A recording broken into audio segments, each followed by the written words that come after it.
축구에는 어떤 상황이 있다고 생각하시나요? 볼을 소유한 상황인 공격 상황과 볼을 소유하지 못한 상황인 수비 상황만 있을까요? 어떻게 보면 축구에서 가장 흥미로운 상황이 남아 있습니다. 바로 위 두 상황이 서로 전환되는 상황인데요. 볼 소유권을 잃은 직후의 상황을 수비 전환 상황이라고 하고요. 볼 소유권을 얻은 직후의 상황을 공격 전환 상황이라고 합니다. 이 전환 상황은 통제하기가 어렵기 때문에 누구도 예상하지 못한 결과를 만들어냅니다. 전환 상황을 즐기는 팀이 있습니다.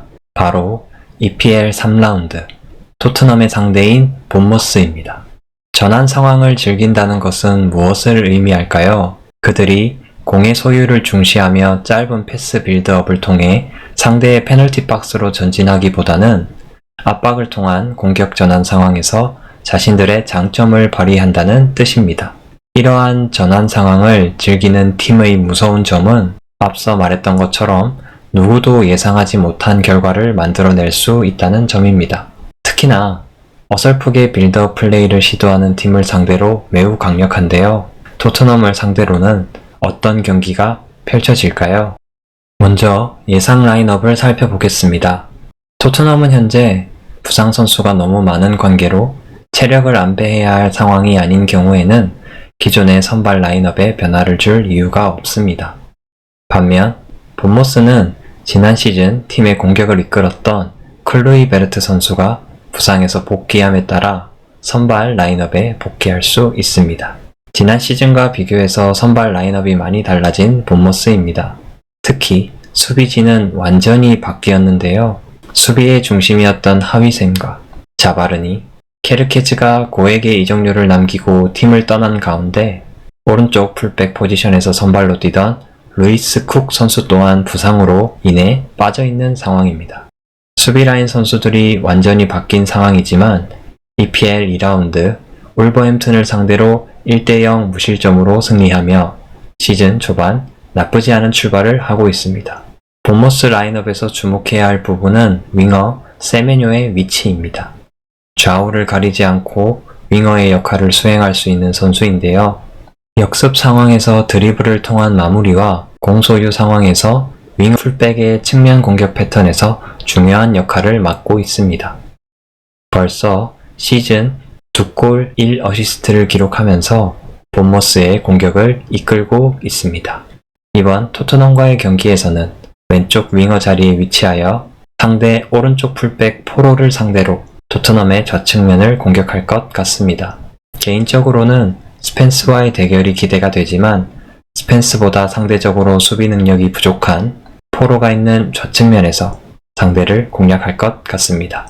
또한 강도 높은 압박으로 포로의 오른발 롱패스를 견제할 것입니다. 본머스 축구의 핵심은 공격 전환 상황에서의 강력한 역습과 측면 풀백의 적극적인 오버래핑 또는 언더래핑으로 크로스를 통해 박스를 공략하는 패턴입니다. 역습이 강력하다고 해서 수비 라인을 내려서 자기 진영에서만 수비하며 역습을 노리는 것이 아닌 상대 진영에서부터 전방 압박을 통해 공격 전환 상황을 만들려고 노력합니다. 이러한 플레이 스타일의 리스크는 상대가 압박을 풀었을 때 수비 대형이 도미노처럼 무너질 수 있다는 점과 측면 크로스 공격 이후 볼 소유권이 상대에게 넘어가면서 역습에 취약할 수 있다는 점입니다. 공격 전환 상황을 만들기 위한 압박과 측면에서의 적극적인 크로스 공격 패턴이 오히려 양날의 검이 될 수도 있는 것입니다. 이제 가설을 세워보겠습니다. 가설 첫 번째, 토트넘 수비지역. 수비지역에서 토트넘은 상대의 맨마킹 압박에 대항하여 팔리냐 벤탄쿠르를 내려서 상대 마크맨을 끌어당겨 상대 중앙 라인과 수비 라인 사이 공간을 넓힌 후 히샬리송을 세네시에게 붙이고 공중볼 경합을 통해 롱패스 빌드업을 시도할 것이다. 토트넘은 4-2-4 대형으로 상대 압박을 역 이용해 상대를 끌어당겨 상대 중앙 라인과 수비 라인 사이 공간을 만들고 최근 컨디션이 좋은 히샬리송을 상대 수비 선수들 중 가장 수준이 낮은 세네시에게 붙여 상대 압박을 무력화하는 롱패스 빌드업을 시도할 것 같습니다. 물론 우측면에서 로메로, 4로 쿠두스의 패스 연계로 빌드업을 시도할 수 있으나 본모스는 이러한 상대의 빌드업 과정에서 강도 높은 압박을 통해 공을 탈취하고 상대의 골문을 위협하는데 매우 능숙하기 때문에 중앙 미드필더의 탈압박 능력이 좋은 미드필더가 보강되지 않는 이상 리스크가 커 보입니다. 위험 지역에서 공을 빼앗겨 상대에게 기회를 주느니 상대에게 공을 넘겨주더라도 빠르게 수비 대응을 정비할 수 있는 빌드업 방식을 선택할 것 같습니다. 가설 두 번째, 토트넘 중앙지역. 중앙지역에서 상대의 4-1-4-1 수비 대응에 맞서서 상대의 중앙 수비수와 풀백 사이에 있는 갭을 통해 상대 측면 뒷공간을 공략할 것이다. 본모스의 4-1-4-1 수비 대응에 대항하여 토트넘의 양쪽 윙어들이 측면 터치라인에 위치하기 때문에 상대 뽀백의 풀백들이 윙어들을 막으러 가다 보면 동료 중앙 수비수와 갭이 커질 가능성이 높습니다. 본모스 수비라인 선수들이 빠르게 좌우로 이동하며 갭을 최소화할 수도 있겠지만 매번 이렇게 막기는 어렵습니다. 이 틈을 토트넘이 잘 공략하여 공격 지역으로 단번에 전진할 것 같습니다. 한쪽 풀백이 공격 라인으로 올라가 3-2-5 대형을 형성하여 공격 작업을 진행할 수도 있지만 초반 본모스의 체력이 충분할 때는 대형에 쉽게 변화를 주기는 어려울 것 같습니다. 가설 세 번째, 토트넘 공격지역. 공격지역에서 측면 윙어의 컷백 크로스로 득점할 것이다. 본모스는 중앙지역에서 압박 선봉장 에바니우손과 최전방에 있는 미드필더가 상대의 패스기를 차단하며 상대를 압박하는 커버 섀도우를 이용하여 압박을 시도합니다. 그렇기 때문에 공격 중앙 라인 선수들의 몸이 앞으로 조금 쏠려 있는데요. 이 때문에 뒷공간을 공략당했을 때 수비 대응으로의 복귀가 생각보다 빠르지 않습니다. 이때 컷백 크로스를 받을 수 있는 지역으로 토트넘 선수들이 움직인다면 매우 좋은 슈팅 기회를 얻을 수 있을 것 같습니다. 가설 네 번째, 본모스 수비 지역. 수비 지역에서 본모스는 토트넘의 1대1 완전 맨마킹 압박에 골키퍼의 세메뉴를 향한 롱패스로 빌드업을 시도할 것이다.